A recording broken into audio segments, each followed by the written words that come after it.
Hello friends, ये एक basically video जो मैं बनाने जा रहा हूँ, ये कुछ बेसिकली इस पे आपको फेब 2020 से लेकर अगस्त 2020 की जो ड्यू डेट्स हैं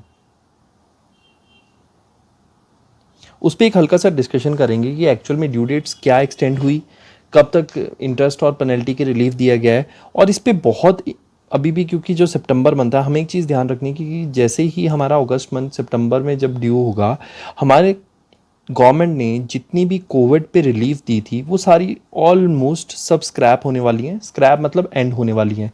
अब से जो रिलीफ जितनी भी कोरोना पीरियड में उन्होंने जीएसटी के जितने भी लॉज में ड्यू डेट्स में इंटरेस्ट में एक्सटेंशन दी थी, ऑलमोस्ट वो लैप्स करने वाली हैं।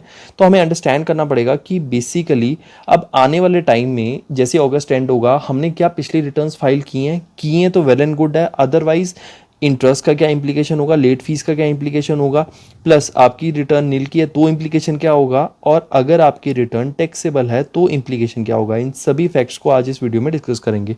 ये एक बहुत ही सिंप्लीफाइड चार्ट है। पहला जो मैं डिस्कशन करूंगा, बेसिकली आपको ये चीज़ पता होगी कि पहले क्या होता था कि हमें एक ड्यू डेट दी जाती थी, चाहे आपकी टर्नओवर 5 CR से अबव है या 5 CR के बिलो है। तो पहले ऑलमोस्ट सेम ट्रीटमेंट था, पर गवर्नमेंट ने देखा कि जैसे ही हमारा पोर्टल हैंग होने लगता है तो इन्होंने बाइफिकेशन कर दी थी और स्टेट वाइज भी काफ़ी डिफ्रेंशिएशन की थी। तो 5 करोड़ के ऊपर अगर मैं बात करूं, 5 करोड़ के ऊपर treatment for all the assessees is same, तो सेम ट्रीटमेंट चलेगा इस पर। तो सेम ट्रीटमेंट जब चलेगा तो लेटेस्ट डिस्कस कि 5 करोड़ के ऊपर जिन एसेसिस की टर्नओवर है उनके ऊपर क्या इंप्लीकेशन है। पहले तो हमें समझना है, फरवरी मंथ का डिस्कशन से स्टार्ट करेंगे। फरवरी की ड्यू डेट थी 20 मार्च, मार्च की थी अप्रैल, तो नेक्स्ट आपको पता है कंक्लूजन ड्यू डेट जो फरवरी मार्च अप्रैल की थी उसकी ड्यू डेट एक्सटेंड नहीं हुई थी। उसमें प्रोवाइडेड गवर्नमेंट ने एक रिलीफ दिया था कि अगर आप 24 जून तक अपनी रिटर्न फाइल कर देते हैं तो आपको इंटरेस्ट और पेनल्टी से रिलीफ था। इंटरेस्ट से रिलीफ नहीं था, इंटरेस्ट में भी 15 डेज तक रिलीफ था, रिड्यूस रेट था। आगे उसमें इंटरेस्ट वाले कॉलम में डिस्कस करेंगे। पहले बात करेंगे इनकी ड्यू डेट्स। तो फरवरी की ड्यू डेट को एक्सटेंड नहीं किया गया था। उसमें बोला गया था कि नील लेट फीस अगर आप 24 जून तक फाइल कर देते हैं। 500 फिक्स थी अगर आप 30 सितंबर तक फाइल कर देते हैं। अगर 30 सितंबर तक भी आप रिटर्न नहीं फाइल करते, और ये अभी टैक्स जो उन रिटर्न्स की मैं बात कर रहा हूँ जिनकी टैक्स लाइबिलिटी है, अगर आप 30 सितंबर तक अपनी रिटर्न ही फाइल करते हैं और 1 अक्टूबर या उसके बाद फाइल करते हैं तो आपको late fees after due dates column 1, मतलब इसकी बात कर रहा है कॉलम 1 जो ओरिजिनल ड्यू डेट्स हैं, टिल द डेट GSTR 3 जब तक आप फाइल करते हैं। और इसी तरह यहाँ पे डिस्कस करूँगा मे का। जैसे ही सिर्फ आपको ध्यान रखना है कि जो ड्यू डेट एक्सटेंड हुई थी वो सिर्फ और सिर्फ मई की रिटर्न की हुई थी, दैट वाज 27 जून। इसकी ड्यू डेट एक्चुअल में एक्सटेंड हुई थी, बाकी किसी भी मंथ में ड्यू डेट एक्सटेंड नहीं हुई है। सिर्फ और सिर्फ लीव दिया गया था इंटरेस्ट और पेनल्टी के लिए। तो 27 जून, जून की हुई थी 20 जुलाई। तो यहाँ पे इन्होंने कहा है कि आफ्टर 30 सितंबर तक, यहाँ तक अगर आप नील रेट कर।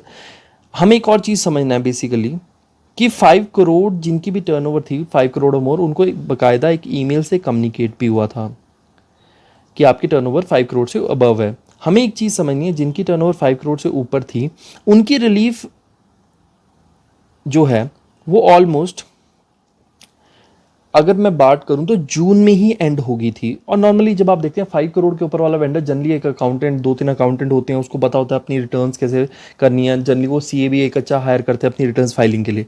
तो हमें एक चीज़ समझनी है, जो रिलीफ दी गई थी वो बेसिकली यहाँ मई तक, हमें मई 20 जो अप्रैल की थी मई 20, उसके बाद नॉर्मल ड्यू डेट्स फॉल की थी हमारी। अब एक चीज़ देखना है, अगर आपकी टैक्स लाइबिलिटी है तो 20, ये आप स्टार्ट करेंगे फरवरी, जैसे आपकी टैक्स लाइबिलिटी है तो 24 जून तक दिया हुआ था नील लेट फीस। उसके बाद जो है 500 फिक्स लेट फीस है 30 सितंबर तक, और उसके बाद नॉर्मल। तो हमें जैसे कोई भी मंथ एक नॉर्मल, अगर मैं पिकअप करूं अप्रैल की अगर बात करें, अगर मैं अप्रैल की रिटर्न जैसे एक्सटेंड हुआ था 24 जून, और उसके बाद नेक्स्ट मेरा कॉलम फॉल करेगा 30 सितंबर एंड ऑनवर्ड्स। अगर मैं यहाँ अप्रैल की रिटर्न 24 जून तक कर लेता हूँ, my penalty will be nil, my penalty will be nil. अगर मैं इसके बाद 24 जून से लेकर 30 सितंबर तक फाइल कर देता हूँ, मेरी फिक्स पेनल्टी होगी ₹500 की। इसके बाद करता हूँ तो जो मेरे को लेट फीस लगेगी that will be from the actual due date जो अप्रैल की थी 20 मई। अब इस चीज़ को समझें कि अगर इतने टाइम तक कर देता हूँ तो नील, 24 जून से 30 सितंबर तक कर देता हूँ तो 500 फिक्स, और उसके बाद अगर 30 जैसे सपोज करो 2 अक्टूबर को मैं अपनी रिटर्न फाइल करता हूँ, जो मेरी पेनल्टी की कैलकुलेशन होगी that will be from the original due date जो 20 में ही थी। तो हमें एक चीज़ समझनी है, और वैसे भी जून की जुलाई इसकी तो वैसे ही हमें जो लेट फीस है वो तो फिक्स कर दी 30 सितंबर तक की ₹500 है, पर उसके बाद जो पेनल्टी लगी that will be from the original due date. Second चीज़, जहाँ पे नो टैक्स लाइबिलिटी है, तो इन्होंने बोला कि नो टैक्स लाइबिलिटी में कि 3B अगर आपने 30 सितंबर तक फाइल कर दी तो वहाँ पे नील लेट फीस लगेगी। अगर आप 1 अक्टूबर के बाद जाते हैं तो ₹20 दैट इज ₹10 पर act equivalent to ₹20 per day from the original due date. हमें ध्यान रखना है कि 1 अक्टूबर से पेनल्टी की कैलकुलेशन नहीं होगी, हमारी जो कैलकुलेशन होगी that will be from the very due date. अब होगी लेट फीस की बात। अब थोड़ा इंटरेस्ट की बात करेंगे। इंटरेस्ट वाले कॉलम में आप देख सकते हो इसकी कैलकुलेशन थोड़ी सी कॉम्प्लिकेटेड है, इसको स्लोली पिकअप करेंगे।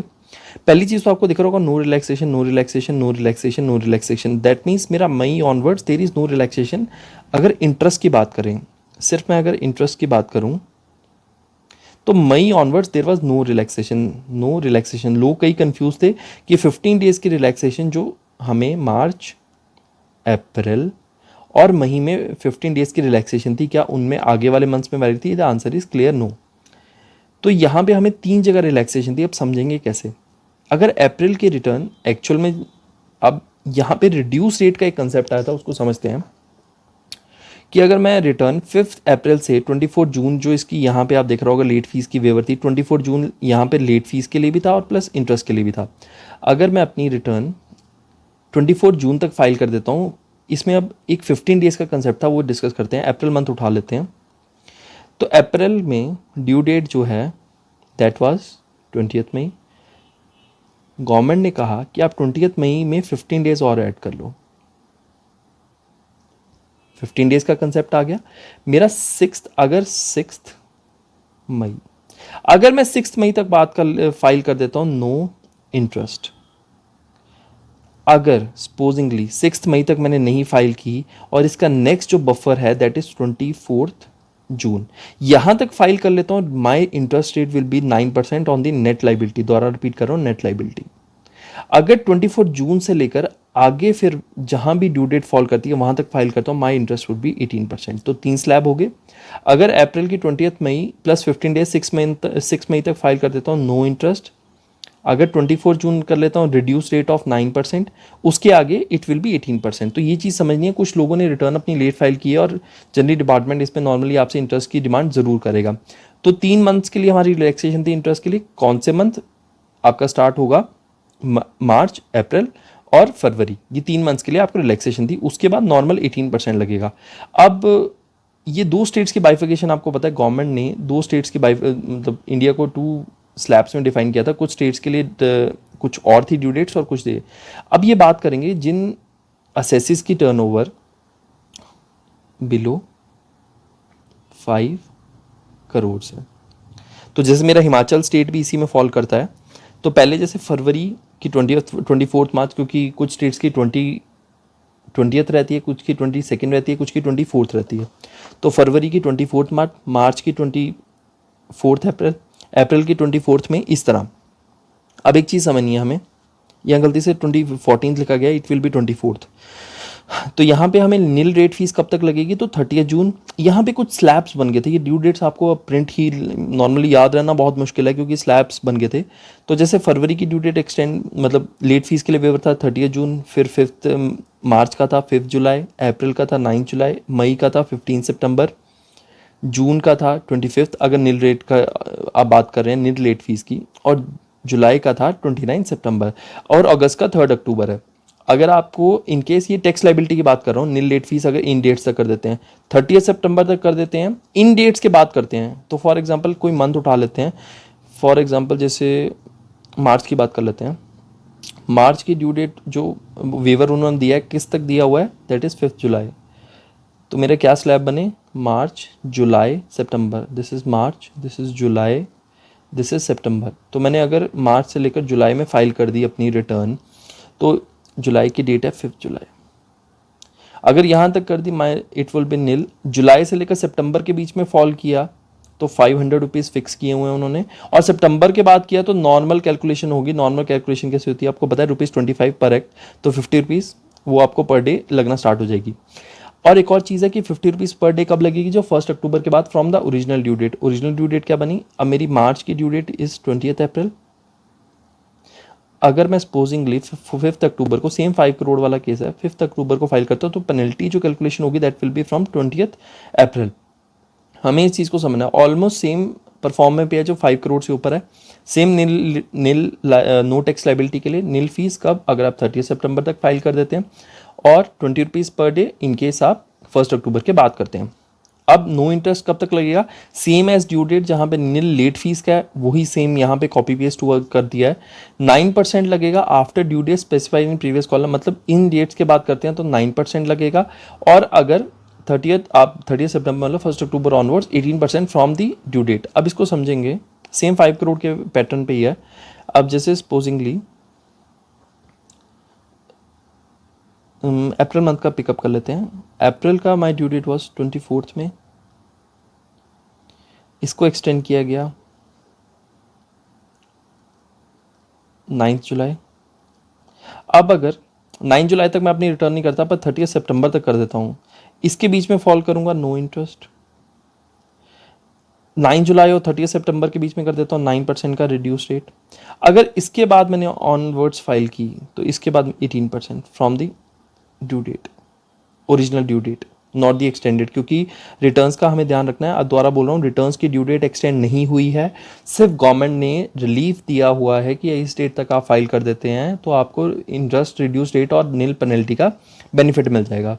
तो नो रिलैक्सेशन आपको पता है। ऑनवर्स्ट हमारी अक्टूबर की रिटर्न अगस्त की रिटर्न ऑलमोस्ट डन है। अब हमारी जो कोरोना के लिए रिलैक्सेशन थी ऑलमोस्ट एंड हो चुकी है। और हमें एक चीज़ रखनी है कि ओरिजिनल ड्यू डेट से पेनल्टी लगी। ये क्वार्टरली रिटर्न्स फाइलर्स के लिए, ये GSTR 1 की वेवर की बात करता है। जैसे अब ये मेन आप पढ़ेंगे तो क्वार्टर एंडिंग मार्च 30 अप्रैल थी, आपको पता होगा। जिस भी जो क्वार्टरली फाइलर्स हैं उनका कोई भी क्वार्टर एंड होता है तो क्वार्टर एंड जैसे जनवरी, फरवरी, मार्च जब एंड होगा उसकी 30 डेज, मतलब जो नेक्स्ट मंथ होता है कंक्लूडिंग मंथ, तो उसके लास्ट डेट में फाइल करनी होती है। जैसे जनवरी, फरवरी, मार्च का इट वुड बी 30 अप्रैल, उसको एक्सटेंड किया गया था 17 जुलाई। तो लेट फीस की भी दी, और वन टाइम आपको पता है नॉन फाइलर्स के लिए भी आपको यहाँ पे एक्सटेंशन दी हुई थी। जो नॉन फाइलर्स हैं उनको अगर 30 सितंबर ऑलमोस्ट आई गेस 7 डेज़ या 8 डेज़ ही रह गए हुए हैं, तो जो 3B फाइल कर देते हैं तो नॉर्मली अगर आपकी टैक्स लाइबिलिटी है तो 500 रुपीज़ पर रिटर्न, और अगर टैक्स लाइबिलिटी नहीं है तो इट विल बी नील। तो हमें इस चीज़ का ध्यान रखना है कि हमें ऑलमोस्ट सारी रिटर्न्स 1 अक्टूबर या 3 अक्टूबर से पहले, जैसे इसके 3 अक्टूबर से पहले ऑलमोस्ट डन करनी है। अगर यहाँ पे हमने डन नहीं की तो जो पेनल्टी होगी वो will be calculated from the very due date, जो उसकी ओरिजिनल ड्यू डेट्स हैं। तो अगर आपकी कोई भी रिटर्न्स पेंडिंग है तो आपसे ये है कि इसको ऑलमोस्ट कवर अप कर लें। प्लस आपको सबसे इंपॉर्टेंट मंथ अगला नेक्स्ट सितंबर अप्रोच कर रहा है, तो सितंबर का जो ड्यू डेट है अक्टूबर, उसमें आपको कम्युलेटिव 6 मंथ की कम्युलेटिव एडजस्टमेंट करनी है सेक्शन 36(4) की, जिसकी ऑलरेडी मैं एक वीडियो बना चुका हूँ। उसको ज़रूर रेफर करना, आपको उससे आइडिया हो जाएगा कि मैं कहना क्या चाह रहा हूँ। तो क्रेडिट्स को थोड़ा गवर्नमेंट अब नेक्स्ट मंथ ऑलमोस्ट, अगर जो लोग मार्केट में प्रैक्टिस में है या फिर कुछ आपको पता है, अगर नॉलेज रख रहे हैं तो आपको पता होगा गवर्नमेंट एक DRC 01 में नोटिस देने भी लगी है। ये किसका आ रहा है, नेट लाइबिलिटी का। नेट लाइबिलिटी किस पे, कैश लाइबिलिटी पे। जिन लोगों ने अपनी रिटर्न्स लेट फाइल की हैं और रिटर्न्स लेट फाइल की हैं उसके साथ, और जो पेमेंट ऑफ टैक्स हुआ है उनका कैश लेजर से हुआ है, मतलब नेट लाइबिलिटी पे, तो उनको इंटरेस्ट के नोटिस ऑलमोस्ट सभी को धीरे धीरे सर्व होने लग गया है। मेरे यहाँ पे जो मैं इस लोकेलिटी में हूँ तो ऑफिसर्स काफ़ी इस पे ध्यान दे रहे हैं, और कुछ एक आधे मेरे क्लाइंट्स को भी इसको सर्व हुए हैं जिन्होंने रिटर्न्स लेट फाइल किए हैं और कैश लेजर से पेमेंट किया है। तो लेट अस सी आगे गवर्नमेंट क्या, कोरोना का पीरियड ऑलमोस्ट ओवर, ये रिलैक्सेशन पीरियड भी ओवर करने वाली है, और आगे मार्केट इस पर कैसे रिस्पॉन्ड करी है। बाकी थैंक यू गाइज।